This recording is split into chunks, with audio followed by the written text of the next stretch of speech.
Well, good evening, Austin. Good evening. Our haunted tech issues continue to frighten. Yeah, I wanted to get into some horror tonight, but goddammit, it wasn't the fucking tech issues again. We've got some ghouls in the XLR cables. They're in the video calls. There's ghosts in the machine. There's a ghost in the machines. I also have some dark and ominous news of an injury I sustained that both impacts my life and this podcast. So 2 days ago, I was outside chopping up some wood. Like I was saying the other day on another episode, is very therapeutic to me. And all of a sudden, I felt this intense pain on the back of my leg. And lo and behold, a hornet stung me in my hoe. No! It's like 2 days later and it still hurts. It swelled up so bad. Like right in the back of the knee pit, like the worst spot possible. Oh my god, it hurt. That's a whole new like level of birds and bees, I think. The hornet in the hoe. The hornet in the hoe. I think I read that children's book. Yeah, probably shouldn't have. I think you have to get on a VPN to read that now. Probably. It's a banned book. You gotta be on an onion browser. Don't worry, LeVar Burton will bring it to you. Butterfly in the sky, I can go twice as high. Take a look, it's in a book, a reading rainbow.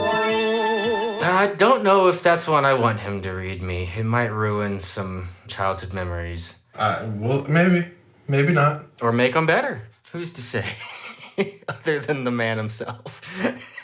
There's a hoe at the end of that rainbow. And a hornet inside the hoe. Yep. You know, I'm not 100% sure if the stinger is still in me. Though with hornets, they don't detach their stinger, but it feels like it. Like, it itches so bad. I don't know. I don't know. It was one of the ground hornets. That's why it stung me. I parked the mower right over top of the hornet's nest. I'm glad I only got one sting because they were swarming bad. As soon as I saw what had happened, the one that stung me, I just sprinted. Like, I had to leave the mower on for like half an hour because for one, I could hardly walk. Because like I said, it swelled up awful, and I just didn't want to go anywhere near it. And my neighbor, dual-wielding wasp spray in complete overalls, attacked them and got the mower back over to us, which was very nice of him. I'm not even kidding. He was dual-wielding 2 cans of wasp spray. Whatever you gotta do, I guess. A baby's gotta do what a baby's gotta do. You had to protect those hoes. Well, it was a little late for one of them. Yeah, the other one is still safe and supple. Means it's ready for a bath bomb. I think it does. What spooky sack soup seasoning do you have this episode? I hate soup. It's the wettest of foods. Oh, soup, right. Yeah, right. No soup for you! Soup? Thrilling 3-day soup spectacular!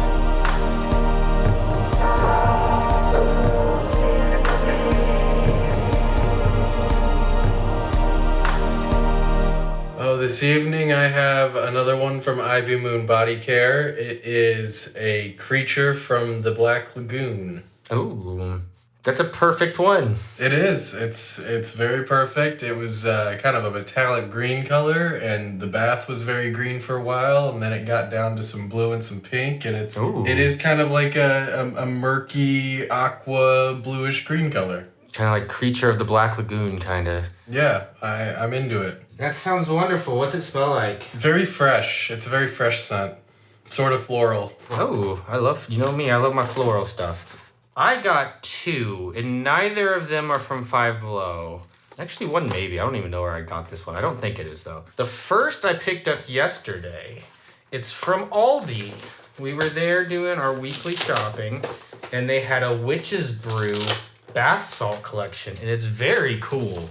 Like, I'm opening up for the video now. There's 3 different tubules of different Epsom salts. And I don't know which one I want to pour in.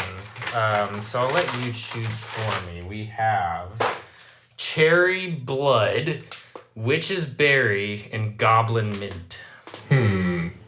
Let's go with the cherry. Oh, I was going to say it's the only one I'm not a huge fan of the scent of, but we can do it. Good. Actually, no, this is my bath. I changed it. I'm picking. It's goblin mint. I was just trying to add some horror to your bath. Jeez. I just don't like the scent of cherry. It makes me nauseous. It's like sickly sweet. But all three of them say nourishing scented bath salt with shea butter and argan oil for ultimate hydration. Yeah, this is very cool. It's even got like a twist metal cap. This is going in my mint goblin rocks. Ah! Oh my gosh. Okay. All right, they're all in and on me. I didn't even think about salt. Probably should have went before I did the bath, but it's fine. I'm now sitting on gravel. The other one appears to require some work. This is erupting bath elixir. It's like a little witch's not pipette. What's the thing that they put like their potions in? Like a potion bottle. And it already has some like crystals in it, but it also has this purple powder in a separate baggie that I'm supposed to pour in that before adding water and then adding it to my bath. So it's like a multi-step thing. Well, it looks very cheap. Ugh, that was awful. I got some on my mouth. Very salty. You gotta stop taste testing these bath bombs. Oh man. Ah! Most of it got in the potion bottle. So it's all in this separate powder. So now there's two different purple powders in this. And I guess I'm just gonna slowly dump it in and let the water get in. And it's supposed to like bubble up. Oh geez, it is. Can you hear it? Let me add some more water. There we go. Oh, geez, it is erupting. This is very exciting. Is it like science class? It is, a little bit, like a little volcano, like a little witch's volcano. Okay, well this is fun, but we need to get on to the episode. Oh, it's cold. Why do mine always get cold? I think it's like a chemical reaction thing. This is actually pretty cool. I just keep dumping it in, adding more water, and then when it stops like fizzing, I put more water in and it fizzes more. Yeah, and like the two chemicals are reacting in there, like... Am I gonna die? No, you're a vampire. I think I'm a goblin. Cheddar Goblin, did you eat all the macaroni and cheese? Nothing's better than cheddar. Oh, wait, I am a vampire. We figured this out last episode. Yep. Can goblins be vampires? Why not?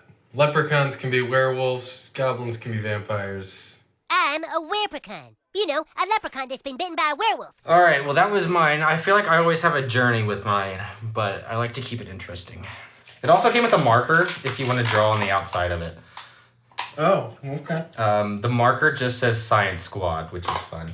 Apparently that's the brand that makes this. Okay. Shouldn't it be Magic Squad? Well, it could be both. I think witches dabble in science in their free time. Now, are you imbibing or enjoying any particular fun accoutrement this evening? I am. I have from Angry Chair Brewing, The Butcher. Oh. Which is a sour ale with blood orange, grapefruit, and hibiscus and vanilla. That's a lot. It sounds good though. Yeah, I mean, even the sour part, you know, my feelings on those, I don't hate the taste of them. So all of that together sounds quite pleasant. It's very good. It's got a skeleton with a bloody butcher knife on it. It seems very fitting for our spooky bath time. Also, I bought myself a little baby water pipe I can use in the bathtub, so I have a bowl of Gorilla Glue 4 here. Nice, that's fantastic. I'm looking forward to seeing the video of that. What's the ABV on that bad boy? Oh, let me see. This guy is... It's called The Butcher. I'm guessing it's pretty high. Where the fuck is it printed on here? I don't think they have to say. Yeah, I don't see it on the can. Yeah, I don't think it's a requirement. I think some just do to be nice. It's lovely, though. Nice. I did forget to mention I have some classic Satya Nag Champa incense going. It's very smoky. I put 2 sticks on because I wasn't sure how long this was going to take to get going, and it smells wonderful. Very nice.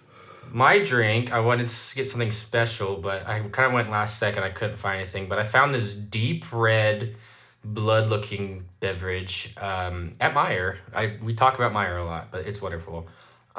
It's the Boylan Bottling Company Shirley Temple Soda, and it's a very deep red, made with real cane sugar. And you know me, I like a Shirley Temple. And if I ran out of that, I tried a new NA beer over the weekend, and it's so good. I've talked before how Sam Adams, their NA IPA is one of my favorite non-alcoholic beers, and they recently started stocking Sam Adams Golden NA beer, and it's really good. So that's my backup if I run out of the Boylan. Gotcha. I also have a backup, just a simple mango chainsaw liquid death water. Oh, just a simple liquid death chainsaw.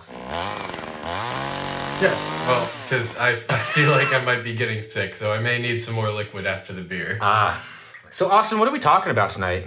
We are talking about a short horror film from the internet. If you are not familiar, there is a channel on YouTube called Alter, Alter, and they put out a bunch of short horror content. And we will be watching a film from them called Baby Fever. Yeah, I'd never heard of this channel, but it seemed cool. Yeah, I've watched a handful of things on there. There's some pretty good stuff. And this was very well produced. I'll give them that. I mean, this isn't just like a simple, bored high school student making, YouTube content, and like nothing wrong with that. Because you can get some cool shit out of that with like Marble Hornets. But this is like professionally made stuff, like high quality, high produced content. Yeah, for sure.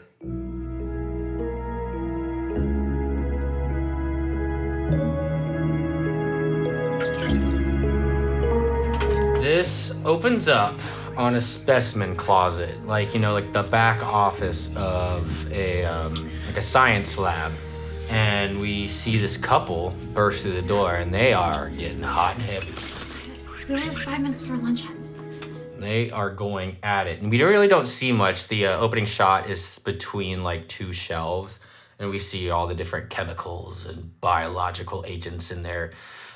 Glass containers and everything is lit very different colors and vibrant. You can immediately tell this is like 70s era styling and colors with like lighting. But they're getting hot and heavy, and they knock over a specimen jar that is labeled Xenophora. So it's inferred that this is some kind of like mutant or alien, something other that is broken out and is in the room now and quite wet.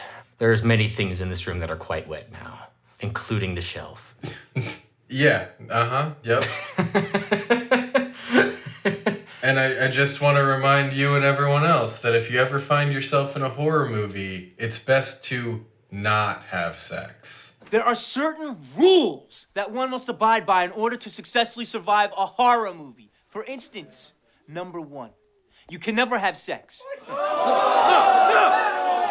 Yeah, it'd probably just always use protection. I don't know that protection would have done them much here, but... Yeah, you probably no one should have sex. Yeah, but just don't do that. If you wake up one morning and you're like, this feels like it might be a horror movie, just abstain. From everything, I know even, going to have a little personal time can be quite serious in certain horror situations. Sure. Yeah, just nun it up for a bit. Fucking penguins. What? Nuns. Penguins. I've never heard that. Have you never seen the Blues Brothers? No. Oh my god. I know. We gotta go in and visit the penguin. You're lacking some things. I am lacking in the cultural department. I mean, it took you how long to watch The Matrix? It was good. So I bet the Blues Brothers is pretty good too. Great movie. I have seen the last 10 minutes. The last 10 minutes? Yeah. The whole culmination? Yep. I remember they were in a church singing. Oh my. I don't remember what the context was. I just remember being at somebody's house and walking in the living room This may even be like when I was like a kid at like my parents' friends or something, I think, and they had it on and I watched the last 10 minutes. That's my earliest memory of the movie Speed, is watching it at my aunt and uncle's house in the living room. They just decided to put it on randomly. I feel like that's when you see the oddest movies. For sure. It's always situations like that. I'm looking forward to like putting on like a weird ass movie, like put on The Lighthouse when Ollie's a little older and just leave the room.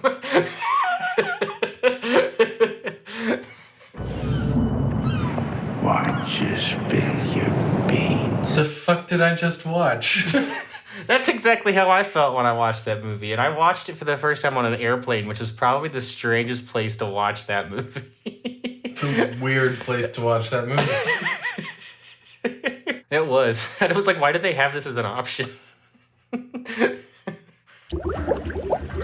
All right, so back to Baby Fever. After this quick opening, we get the intro. Yeah, the title cards. Very 70s. Yeah, very 70s. The whole thing is like 60s, 70s kind of era. Or actually, yeah, no, it is. They say it's 72. The year is 72. This is from Monstrous Femme Films. And we're given the credits that Donna Hartman is played by Helena Behrens. Brendy Meyer is played by Georgia Thomas. Trip Baker is played by Louis Llewellyn. I didn't write any of this down. I just wrote 70s style intro. And then the movie's directed by Hannah Mae Cumming. Well done, Hannah. All of this is happening as Donna skates around, as you said, very 70s roller rink. She's approached by Brendy, and Brendy asks when she was going to tell her that she lost her virginity to Trip Baker. To which Donna replies, well, it only just happened during lunch, after he asked me to the dance. What a terrible way to lose your V card. Yeah. I mean, though, to be honest, looking back on the day, I probably would have been happy with that too. It's a certain point, it doesn't matter. Like, in that high school brain, it'll just, that's probably not an uncommon occurrence. Right. Go to prom with me. Let's fuck in the science room. You know, I changed my mind. That's a great story. That's a great way to lose your V card. All right, I got an idea. But it's gotta stay between us. It's really simple. We just gotta make an agreement. Or, no, it's more than an agreement. What, a bet? A pact. No money involved, more important than any bet. Here's the deal. We all get laid before we graduate. Dude, it's not like I haven't been trying to get laid. Fantastic. 10 out of 10. The dude that she lost her V card with is there and has a giant Slurpee. They go over and, they start talking, not about a whole bunch. But one weird thing that happens in this scene is that he just pops like a massive bubble from like chewing gum right in her face, and they act like it was like the hottest thing ever. Is that a hot thing to do, Austin? Oh, dude, it was so hot. So hot. Have you pulled this? Have you attempted this move? No, I am not confident enough the bubble will not backfire. I'm a pretty good bubble blower, not to toot my own bubble, but I would be afraid it would pop outward. Explosion instead of implosion situation. You don't want to blow your bubble in your girl's face. No, especially if you just both had sex an hour before. Bad time. It would not go well. Bad time for blowing big bubbles. Yep. Trying to think of some good alliteration to go with it, and my brain wasn't moving quick enough. What's her face? Donna, the main girl, she asks for a sip of this comically large Slurpee. She, drinks it. It's a red one, probably cherry. And then she just begins puking a comical amount of fluid out onto her friend. Just a geyser.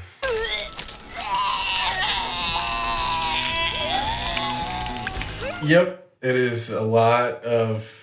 It can't be slushy, it's blood. She did not drink enough of that slushy for it to be slushy. Yeah, but I mean, that's some powerful dye. If you just drank a bunch of water and you drank that, it'd probably still be pretty red. Not like that. You ain't seen me throw up slushy. I haven't seen you take 3 sips of slushy and throw up a geyser, no. And you never will. But then we get the title card, Baby Fever.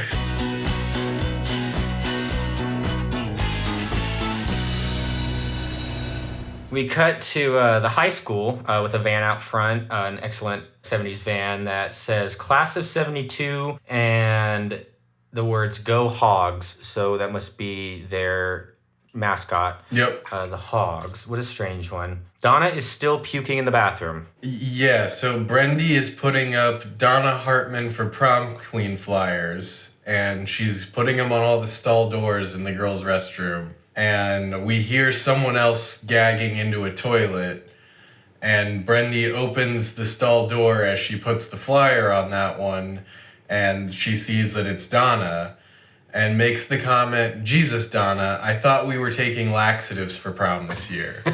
Jeez. But Donna says she's not doing this on purpose. Something is wrong with me. Yeah, and they go back and forth a little bit, and they just come to the strange conclusion that she must be pregnant, which it's kind of inferred that this is either later that day or like the next day or even just within a couple days. There's no way that she would be pregnant, but I guess sex education was apparently pretty bad back then. Yeah, so this is after Brendy says that she ruined her outfit last night at the rink, which, like, obviously, that was a lot of slushy blood. She's fairly nonchalant about it, though. I'll give her that. Well, you totally ruined my outfit at the rink last night. It'll take at least 6 washes to get it out. Is that coming out? Is that worth that effort? But yeah, like you said, they go back and forth and, you know, they're like, it feels like there's something in me. Are you sure you're not bloated? Like, I don't get bloated. But yeah, there is no way on this sort of timeline that they have loosely portrayed this to be. It's one day later. Is it possible that she's going to be like having morning sickness and shit if she's pregnant? Like, I've been through this with my wife. Like, that it's at least a few weeks at minimum, like, that you would even begin to maybe have the hint of morning sickness. And even then it would be like, oh, I might have ate something bad last night. Not puking your guts out the next day. Later that afternoon, also. Right. Yeah, no, this is rapid fire pregnancy. Yeah, which, you know, maybe he's got some good swimmers. I wouldn't imagine he would, though, after learning more about this man. No. But the camera, you know, pans to the stall door, and there's some graffiti on it with a picture of a... what's the word, Austin? The clothes thing that you put your clothes on. Wire coat hanger? A wire coat hanger. Here we go. With the words abort mission underneath it. And they both kind of like look at each other. And, you know, it seems like Donna is kind of leaning that way, but her friend, Brendy? Yep, Brendy. She's like, no, you have to have this baby. And then has a fantastic line. And I know it's written for this effect, but it is great. She says, you know, that's the American dream, Donna. You'd be the trophy wife to a great football player. What more could you want? Right. I just thought that was fantastic satire.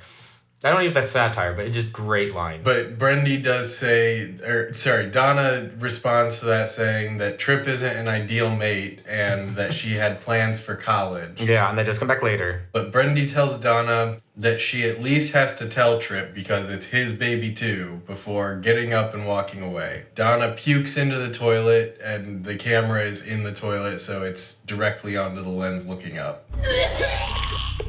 Then we go to the diner. We do go to the diner, and this is when Donna is going to be talking to her man. First thing I noticed, though, in this scene is Tripp has fantastic fashion sense. He has a just 10 out of 10 cardigan on. This thing is beautiful. This whole show, he just... wonderful fashion.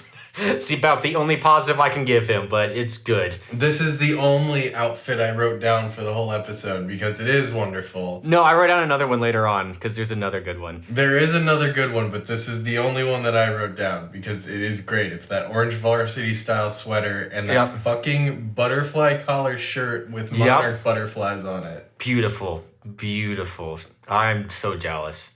I want to know where they got these costumes. Whoever did the costuming deserves a raise. Yeah. Or paid, you know, if they didn't get on this, you know, independent thing. But either, both. Both.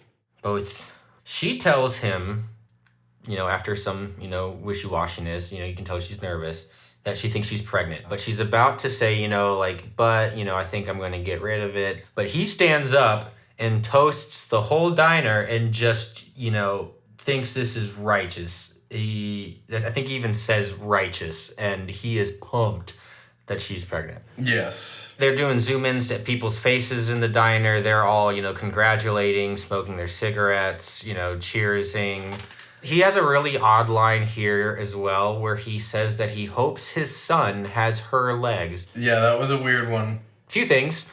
Okay, so first you're just assuming that it's a boy, which is a very, stereotypical jockish thing to do for these types of movies. But odd thing to say that you hope your son has your girlfriend's legs. Yep. Not a bad thing. Odd thing. Very odd thing. Donna's freaking out. She's freaking out a little bit, panicking, and then she faints. Yeah, this is a, honestly really uncomfortable scene. You're feeling it from her perspective. Yes. Almost like panic attacky. Yeah, she's not doing well. She actually gets a nosebleed before she tells Trip that she's pregnant. Very Stranger Things, I thought they were going in that direction for a second. I was a little worried. Yeah, and then like you said, she starts to say that she's going to get rid of it, but he grabs his glass of milk and stands up and toasts the whole fucking diner to his fatherhood. I didn't even notice it was milk. That's hilarious. But then you just keep seeing these people get too close to her face, uncomfortably saying congratulations, and she just kind of blurry zoom shots and gets up and is in a complete trance, walking past all these people, trying to exit. This is a trauma moment for sure. Mm-hmm. Trip stops her and makes the weird comment about the legs, and she collapses onto the floor trying to leave. It's funny you mention he's drinking milk, because I actually just recently saw a thing online talking about different, tropes in cinema. And I guess one that I'd never noticed, but now that I know it, I can't unsee it, is that to make the viewer not like a person, have them drink milk on screen is a very common trick that directors do. And I'm not sure why. I like drinking milk. We've talked about this on the show before.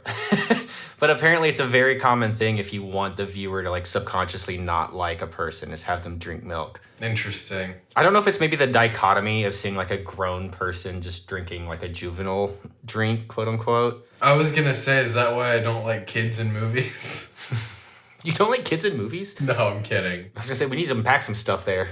All those milk drinkers. But yeah, that's a thing to keep an eye out for if you're watching movies. Yeah. It's interesting. But Donna wakes up, luckily, or unluckily. Sort of. She wakes up into a dream.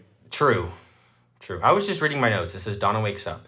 But I hadn't read the next line yet. I wrote these notes 4 days ago. Before my hoe bite. So that's really screwed me up. Well, she wakes up into a dream. Yeah. You explain. She's on the ground in the school hallway surrounded by prom decorations, which are basically balloons and streamers. Mm-hmm. She's wearing a light pink dress and roller skates. You don't see the roller skates at first, though. This tripped me out. I actually think she starts out walking, and by looking like she's walking, and then at some point the camera zooms out when she's looking indoors and you see she's on roller skates, because I wasn't sure if this was a dream yet or not. And that's when, when the camera, zooms out a little bit, you see she's on skates in this odd situation that I was like, oh, this is a dream, which was a really cool trick. Yeah. You do kind of have the dreamscape bathed in pink light thing going on, but you can kind of rationalize that to being its prom. Or there's something supernatural going on. That's what I thought. This supernatural thing had happened while she was fainted. Sure. So yeah, it is left a little bit open for a moment, but the roller skating part is when you can really tell, and it doesn't take long to get there. No. Donna then notices that all the flyers promoting her for prom queen have her face crossed out with a big red X now. She kind of awkwardly skates down the hall calling out hello. Hello?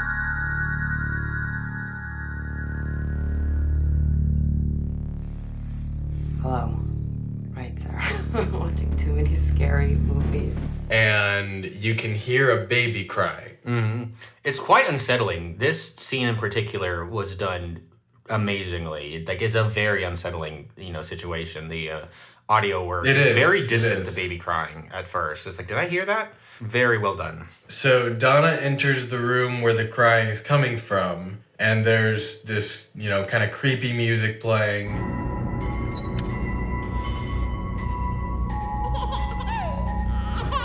It's not just any room. It's not a classroom. She opens the door and it's a nursery, like a full-on nursery. I didn't notice that it was in full-on nursery. It I is. noticed that there was like a bassinet and stuff, but No, it's not a schoolroom. There's like a normal ass house window. It's not a school window, and like house decorations on the wall and stuff. gotcha. Well, there's a white bassinet with blood on the side. Donna looks into it, and we hear a creature hiss, "Mama." Then Donna actually wakes up. It says, "Feed me, mama." Gotcha. I only heard the mama part. It kind of whispers the first part, but it does say to "feed me, mama" in a very uncomfortable way. Though that's what my baby sounded like at 1 day old. Fun story. But he seems fine now. Well, as long as he's okay now. I mean, maybe this will all work itself out. Yeah, this will be fine. It'll work out. So yeah, Donna wakes up and she now has like bad acne or like boils near her chin. Yeah, it's boils is how I had it written down. She looks bad. She pulls back the covers to reveal a rather pregnant belly. Yeah. And has her first Scream Queen moment. Yeah, she's past first trimester, fast approaching third. Yeah, she's quite pregnant in this 2-day span. Like you mentioned, wonderful scream. There's one more moment where she does the whole Scream Queen thing, but this one's the better one, I think. Yeah. Next, we go to their high school science class. Class has not yet started. Trip and Brendy are sitting at a lab station together. Trip is turned around pretending to throw a touchdown, and Brendy asks Trip if he talked to Donna. Trip says, "I can't wait to be a dad. Plus, I heard chicks grow like 3 bra sizes when they're pregnant." Brendy laughs at this, but it's a very, flirtatious laugh, which that whole part of this relationship becomes more obvious as we go, but... I didn't even notice that. I was just paying attention to Trip's amazing sweater. Great sweater. It's a polo collared sweater that's got floral stitching on it again. It's just immaculate. So I didn't catch any of that. I was just looking at the great sweater. I'm a sucker for good sweater. It was definitely a great sweater. I get what they're doing with the whole Brendy Trip thing, but it felt like a weird thing for Brendy to be like, to, I do like that in this, because it is so short, you kind of have to make the decision whether to, lean into the tropes or completely away from them. You can't kind of walk the line if you're doing a short film like that, and they leaned into it hard, and I like that. Yeah, they did a good job. This is the point that Donna walks in. Yes, it is. And the class is startled by her appearance, to say the least. Yeah, she's got an Afghan moo-moo thing on, if I remember right. Just leaning into the feeling miserable pregnancy. If anything, her boils look worse since that morning. Yeah, they do. They look worse. She looks very disheveled. And Trip is following up his line about her boobs growing with, "Whoa, that's not exactly what I was imagining." And then she comes and sits down with them, just doesn't even give him that comment any time of day. She's over everything. I don't even know why she came to school, but... Well, Trip's this interaction's interesting. So Trip's kind of ignoring her because she looks like shit. I don't think he knows how to react, so he just ignores her. Brendy basically has to be forced to move over so that Donna can sit between the two of them. Mm-hmm. Brendy's all like, and Donna's just pissed off. She's like, "Fuck you, get the fuck out of here." See, I didn't read it that way. I read it more like she's looking for even an ounce of comfort from the man she supposes is the father of the baby. This is, in a way, a small humane moment and not her being weird. I just need an ounce of comfort right now. I didn't get that, but I definitely just saw her being pissed off at Brendy. and Trip ignoring Donna. I might have to rewatch it. Like I said, Trip's ignoring her, and he keeps turning around to his friend and like, are you seeing this? Like, what the fuck? Mm-hmm. Donna's just looking down. Brendy's like earth to Donna and like hits her in the head with a pencil. But when Donna looks up at Brendy, the teacher starts class, so that never really turns into anything else. And today in class, they are doing frog dissections. Yes, they are. I remember doing this. It was weird. It wasn't as bad as the baby pig. I cannot believe they had us do that in high school. Yep, I remember both. I also remember my frog, I'm pretty sure died because its lung was in its fucking throat. I just remember we had like a freak blizzard the day after we started the pig dissections. And so like we were out of school for a week. And so like the partially dissected pigs were just sitting there the whole week. And they were so gross when we came back to class and we had to finish them. It was awful. That didn't go well. Speaking of horrifying things, you know, they're talking about this. Trip is pumped. He's very excited about this. He's playing with like the dead frog and everything. And I think this is why they had the line that I mentioned where like the baby in her dream saying, "Feed me, mommy," because Donna picks up the frog and shoves it in her mouth and begins eating it. Yep. And it's quite graphic. They do a good job. Yep. Everyone is just kind of staring at her in disbelief for an uncomfortable amount of time. And then she starts eating it some more and the scene ends. Yeah, they're like, she pauses. She's eating this thing and the teacher's like, "You stop that right this minute, Mrs. Hartman," or whatever. And there's legs hanging out of her mouth and like blood coming down her chin. She stops going to town on Kermit for a second. And she like seems to realize what she's doing and how everyone is reacting in shock and panic to her action. And you're like, okay, she's gonna like spit the frog out, and I don't know how you recover from this, but like she's coming back down to earth. But then she crams the rest of the frog in her mouth. And a really small detail, the scene changes right here. Right as she crams the frog in her mouth, we hear a ribbit. Donna looks at her bloody hands, and the ribbit makes no sense. The frogs are already dead, but it feels like a sitcom transition, and I fucking love it. It's great. Very campy, but wonderful. We cut then to what is supposed to be like after class, and they're all in the hallway. We're not all in the hallway, but we're in the hallway.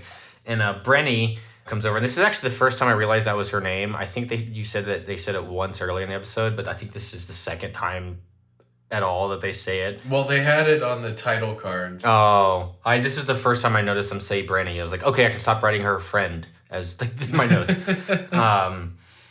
Brenny says that she should probably take the rest of the day off. You know, but I had written down, I know she's being very like Mean Girls about this whole thing. You know, like you should leave, but like she should. She's not wrong. Right. Like, go home, Donna. What are you doing? You're not doing well here. You ate a frog. You look like death. Like, you obviously feel like death or worse. Like, go home and sleep. You shouldn't be at school in this situation. Yeah, she looks rough. Like, she looks rough. Yeah, and they're going back and forth. You know, you can tell Brenny's trying to talk her out of being, you know, in the prom or even going. And Trip walks by with a friend and tells Donna that, you know, "Oh, sorry, I'm going to prom with somebody else now." Yeah, he's like, "Don't take it personally, but I'm going with someone else. Someone a little more put together." Oh my God, that's so mean. Like, that's so mean. It, like, bugged me. Like, how rude that is. Then, to make it worse, he says, "Good luck with motherhood and all, though." And they walk away, his friend's making like pig noises and shit. It's awful. And Donna yells down the hall at them, "Whatever! I didn't want this freakish Venus anyway!" Which is not untrue. Nope, not untrue. Brendy is like, "Don't say that!" Once again, all up in arms about Donna not wanting this thing. Very pro-life. And Donna's like, "What? No way I'm raising this thing alone. Nobody told me prenatal cravings included dissected frog carcass." No one told anybody that ever. Right. But that's like a real thing, isn't it? Like, not specifically dissected frog carcass, but like where you have cravings for things that like you can't fucking eat. Pica is not uncommon when you're pregnant. I think I had an aunt who had that. You know, you crave like chalk or like dirt. Right. It's usually a sign of iron deficiency, but it's quite common in pregnancy. Just weird cravings are like I've heard of people putting like pickles in ice cream and stuff. My wife didn't have any weird ones. The only thing she craved for our son was cheese curds. There was like a month where we had cheese curds every day, which I wasn't mad about. It was great. No, it sounds delicious. Cheese curds. It was wonderful. Sounds wonderful. It was great. We tried all different places. We know where all the best cheese curds are now. There you go. So there's some like eerie synthy keyboard music that comes in, and Brendy says, "Look, you need to start making sacrifices. I'll let you know how the dance goes. Stay safe. You're more than one person now." I also love how no one's questioning that it's been less than 3 days. Right. We shouldn't and be it's this oblivious to like the human growth cycle that we're just accepting all of this as normal. It's a comical level of suspension of disbelief, which I think is purposeful. Like, they could easily have had a thing, like, 1 week later. Like, this was on purpose. Like, right. You just want people to be screaming at the screen, like, what are you talking about? It's been 3 days. This is how being pregnant works. Didn't you know? So Donna looks at herself in the locker mirror before slamming the door shut and walking down the hall. We hear the mirror break inside the locker as it closes. Yes, we do. And then we go back to Donna's house. She's coming home. Kind of sneaking in. It's dark. Yep. Her dad is asleep in a chair with the TV on, and on the screen is a televangelist who is talking specifically about women's sexual sins and immorality. Flee from sexual immorality. It's like a Catholic priest in like a habit and everything. It's very purposefully overbearing. Yeah. I also love that they're called habits. I don't know why, but priest outfits. Like, that's such a good word for it. And I can't put my finger on why, but I love it. I'm glad it tickles your fancy. It really does. It's kind of like it's like cellar door to me. What's cellar door? This famous linguist once said that of all the phrases in the English language, of all the endless combinations of words in all of history, that cellar door is the most beautiful. But he's not only passed out, he's got like a comically large circular thing of liquor that he has been imbibing. If I were to guess, I would say like rum. Rum comes in those kind of like globe-shaped bottles sometimes, or like brandy. Mm-hmm. Or some like more exotic whiskeys I've seen. But in my head, it was rum or brandy. There's no label. Right, it's just a decanter. Yeah, so he steals that, goes up to her room, and she's now showing even more. Like, she's got something in there. Oh, yeah, big time. She downs the booze quick, and goes to her closet and gets a coat hanger. I did, Austin, have a note in my notes that we probably should have a disclaimer about this scene either here in the episode or at the very beginning, just a short little thing. Because this is quite graphic depiction of somebody trying to give themselves an abortion. Yeah, I mean, it's yes and no. It's worth a disclaimer. Like, there is a depiction of an abortion, but as far as attempted. Right. As far as saying it's graphic, like it's you don't see anything. Yeah, it's implied. It's violent. It's implied violence. It's implied, here is the situation, here is the setup, here is her kind of reacting, but you're not seeing anything. Mm.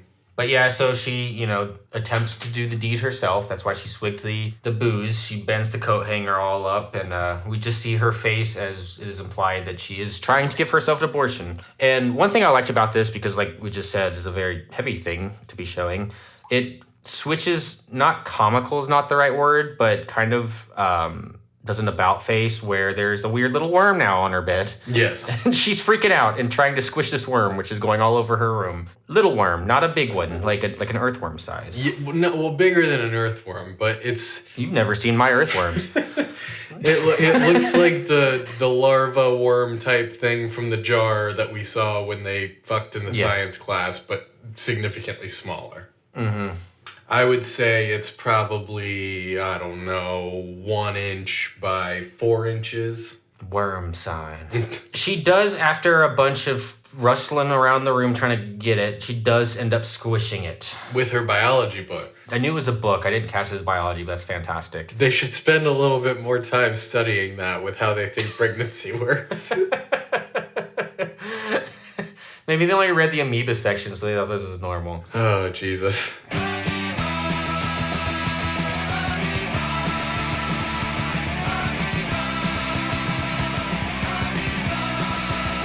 Her dad starts banging on the door. He's woken up from his drunken stupor, asking if everything's good.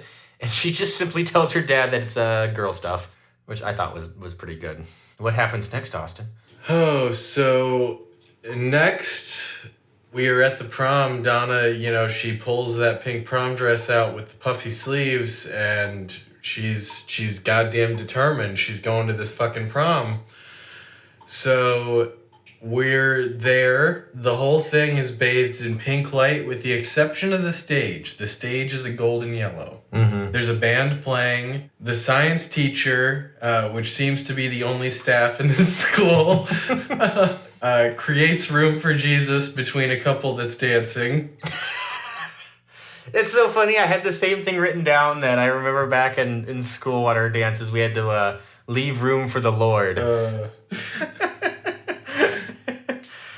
Yeah, that's so funny you said that. I had literally that same thing That's written what down. he's doing. He's got to leave room for the Lord. Tripp's friend that he's been palling around with the whole movie is spiking the punch. Classic. Right. Classic movie We got that high school movie trope. Tripp and Brendy are getting their prom picture taken together. Well, you don't know it's Brinny yet. You just see him getting his picture taken with another lady. No, they were like talking and stuff. It was pretty obvious it was them. Oh, I thought it was like a reveal when she walks in, like, who's this girl? And like everyone knows it's Brinny, but I thought they showed it like when Donna comes in. I felt like it was obvious from the start, but I could be mistaken as well. Either way, Tripp says to her, you're the hottest girl here. And she responds, I know. Hey, I like some confidence. It's not a bad thing. So Donna waddles in dramatically. A few people turn to look at her, but she's not commanding the same attention she was in science class earlier. Yeah, everyone's just kind of like a little grossed out. Like, what are you doing here? It wasn't like, oh my God. Her face has once again gotten worse. Mm-hmm. She looks bad. She walks up to Tripp's friend who just spiked the punch, which they never gave him a name. Like, for such a small cast, they never gave him a name. Maybe we should. Devin. Oh, I was thinking Joseph. Clark. Jessen. Judd. Yep, that's it. All right. We got Judd. So she walks up to Judd and she asks, have they announced the winner yet? Where's Tripp? And Judd looks over to Tripp, who's dancing with Brendy. They zoom in on the two. Brendy kisses Tripp on the cheek before turning around to see Donna across the room. She looks disgusted and kind of smirks at Donna. Bad friend. Donna's pissed and walking up to them intensely as she pushes other students out of her way. She stopped in her tracks, though, when the science teacher begins to announce the prom king and queen winners, who are Tripp and Brendy. And listeners, I don't know if we've ever talked about this, but I was our class prom king. So I have some experience with the situation. He also got murdered.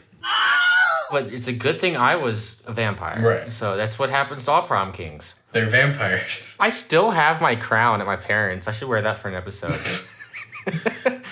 It's not a joke, guys. I was prom king. What happened was I got somehow on the ballot for prom court, and it was the first time in years that somebody in band had been on the ballot.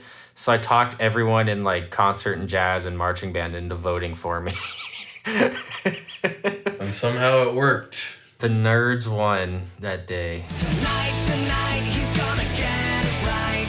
Even losers can get lucky sometimes. All the freaks go on a winning streak. In a perfect world, all the geeks get the girls. It was great. just warning, if you are in high school and you're going for prom king, make sure you're a vampire first. Right. You know, as we're talking about, I have the same car that Edward does in Twilight. Like, he drives the C30 just like me. I get comments on it fairly often. Of course you do. Of course. I thought about that in the context of this show.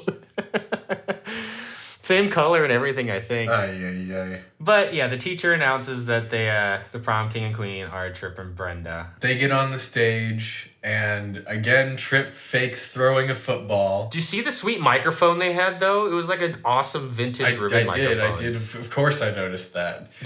It was really cool. Trip is gonna be Rico one day, just to throw in our normal season. Mm-hmm. You know, maybe it's canonical. I would not be surprised if this was canonical to Kip, and he just changed his name slightly. That's really funny. So I'm not going to be able to think about anything else as we finish Napoleon Dynamite. This is now canonically Kip's backstory. Oh, Jesus. Trip and Rico? Mm-hmm. Oh, shoot. I was thinking of Uncle Rico, not Kip. And this would definitely be Uncle Rico. For sure. Yeah, so they're announced, and Donna just starts screaming. Like, again, another scream queen, straight into the camera, loud scream. She also starts bleeding everywhere from the place you would expect. That particular scream isn't just a simple scream queen scream. It becomes more labored, and she pushes out some blood and a large egg sac connected to an umbilical cord. I also had it written down as an egg sac, so great minds think alike. I'm glad we're on the same page here. Same giant egg sac page. It's my favorite one. Everyone is shocked and disgusted. As they should be. Donna looks down at the pulsing sac and up at a terrified Trip, and Donna tears open the sack and looks inside. And this is, like, it's not a new shot or anything, but it's a cool shot. We're kind of seeing it from the inside of the sack, like her Looking tearing up. it open, looking in. Yeah, like POV from inside the sack. Yep. We all know how much we love that inside the sack POV. Oh, yeah. It's my favorite subreddit.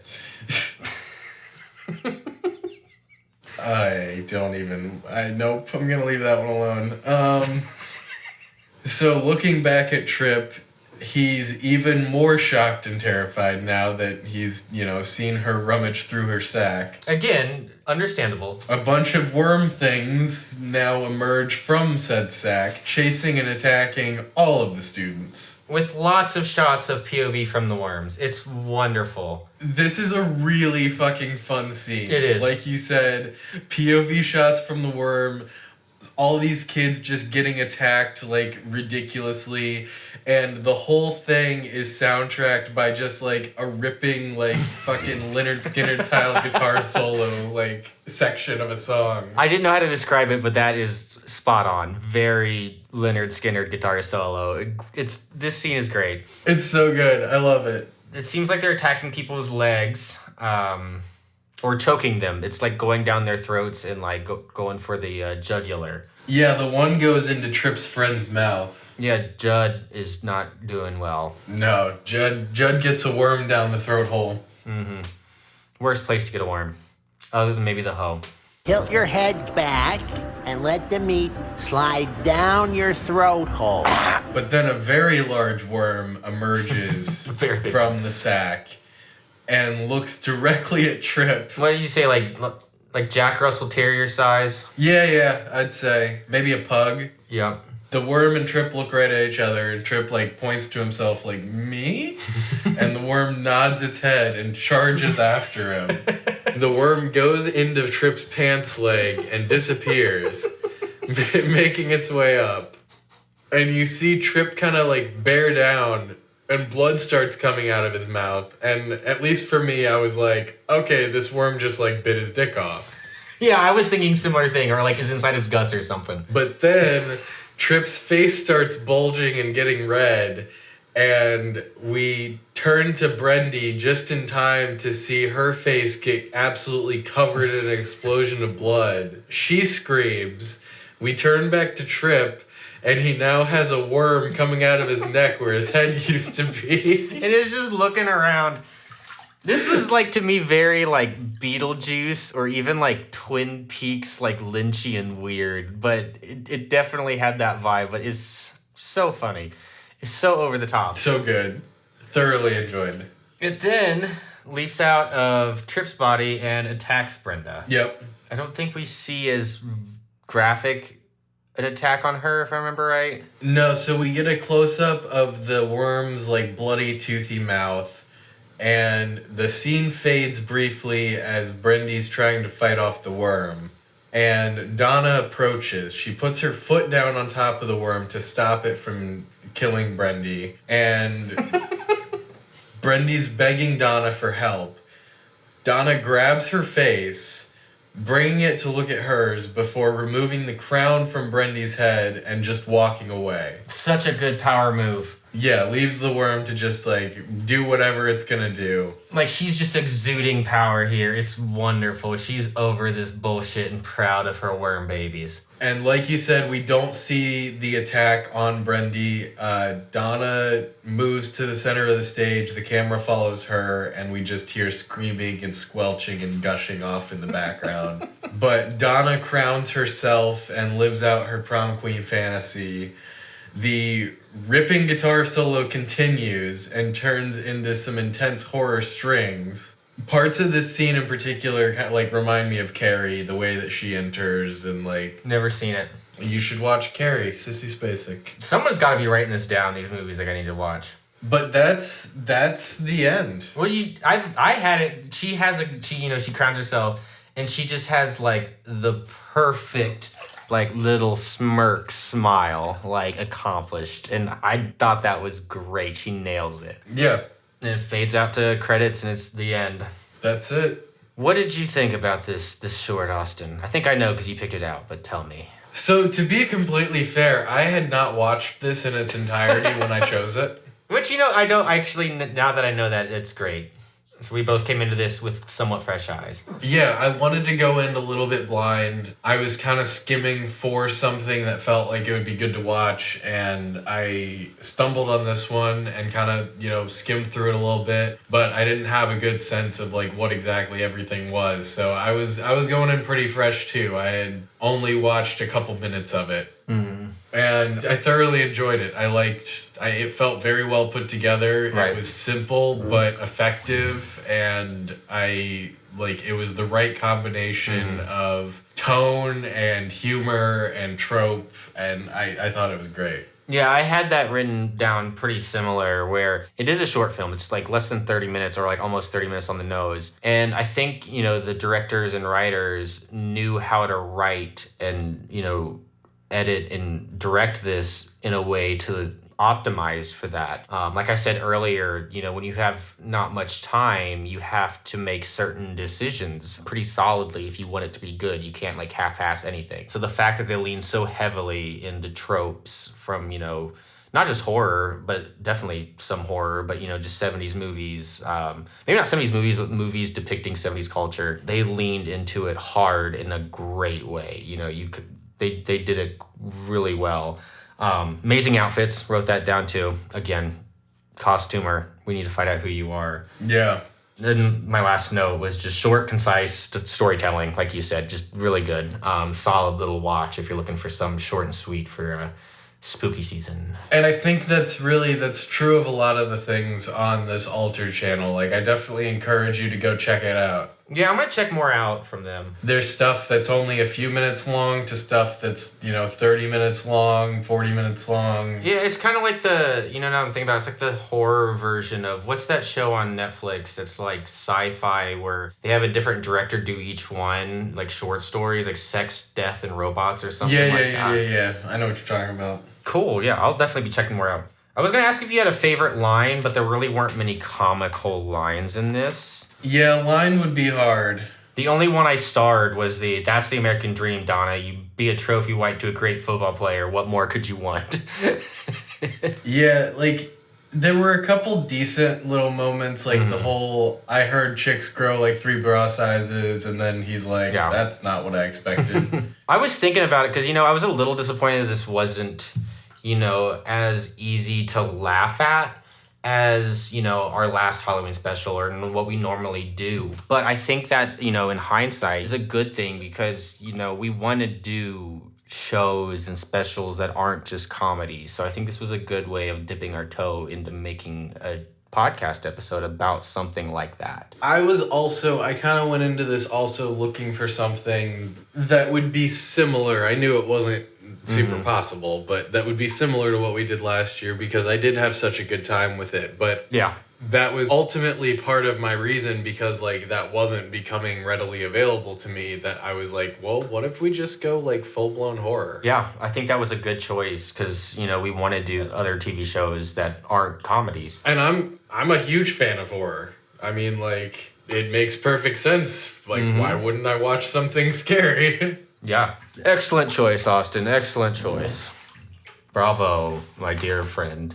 I watched it over lunch, which was that's a perfect little snack of media if you have an hour lunch break. Exactly. I think that's really kind of my takeaway from this channel specifically is there have been a handful of things now that I've consumed literally like that. I'm I got 15 minutes on lunch, I'm going to watch an altar film. Yep. Well, I hope everyone who's listened enjoys it and goes and checks it out. I hope you also enjoy listening to us. If you just listen to us to hear us talk about things and don't watch it, that's also fun, but it's worth the watch. Like I said, it's less than 30 minutes. Yep. Do you have anything for our listeners to think about or watch or do while they wait for our next episode? Oh, boy. No, you've been busy. I've been very busy, but I would say if you can make time for it, watch some spooky movies. It's that time of year. Go to a haunted trail if you haven't yet. Get those things in. Carve your pumpkins. Go to your haunted mazes, your hay rides. Pumpkin patches. If you got little kids, just enjoy the vibe of the season. Yeah, pumpkin patches. So I've done a little bit of that kind of stuff. I recommend doing it while you can. I also am going to once again recommend you get a tattoo because that's something that I've done since we last talked. A lot of flash sales and stuff going on. Perfect time for that.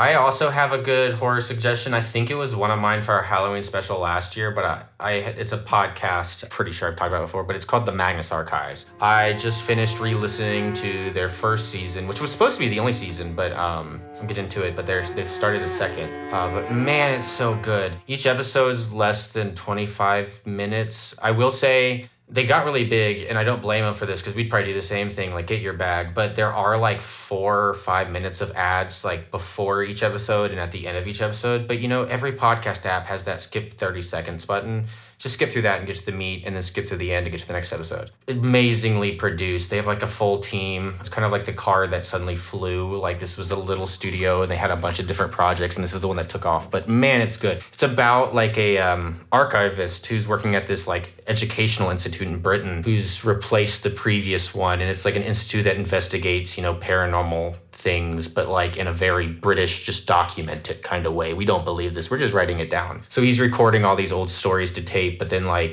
things start happening to him and his coworkers, and you're hearing it while they barge in the room, while he's in the middle of recording, hey, did you hear this and this and this?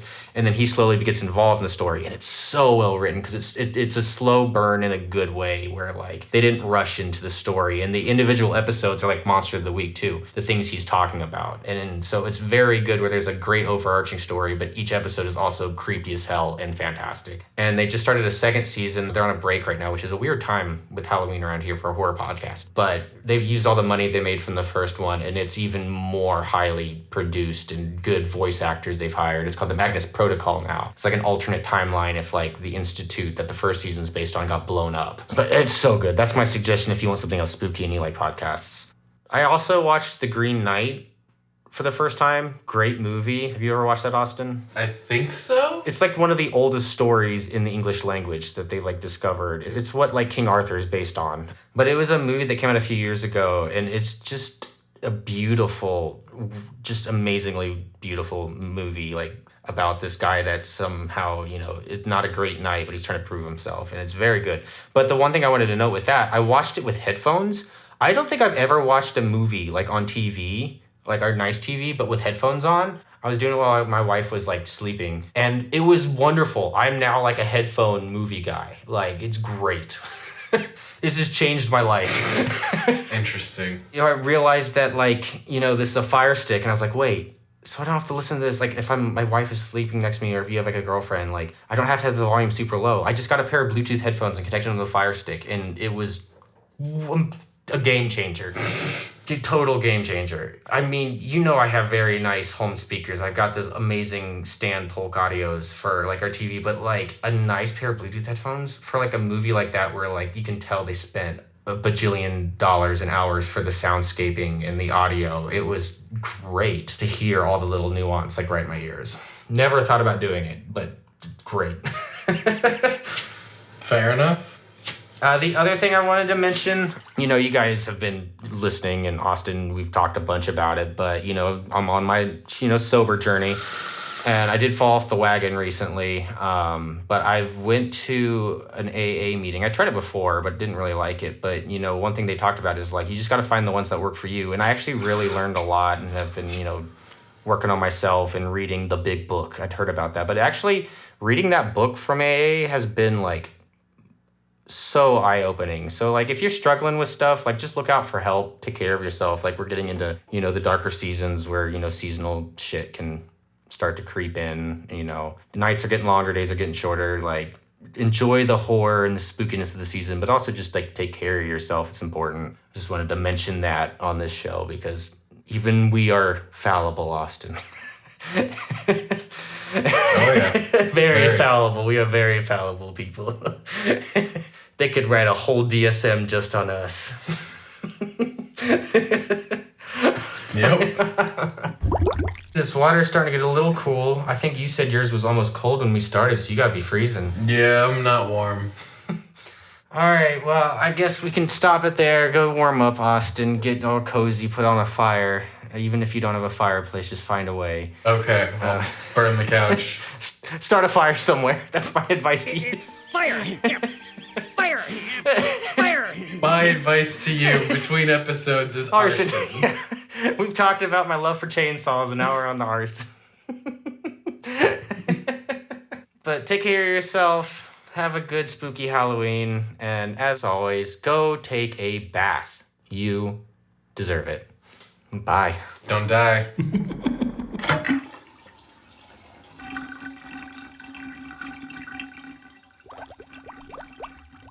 There are certain rules that one must abide by in order to successfully survive a horror movie. For instance, you can never drink or do drugs. No,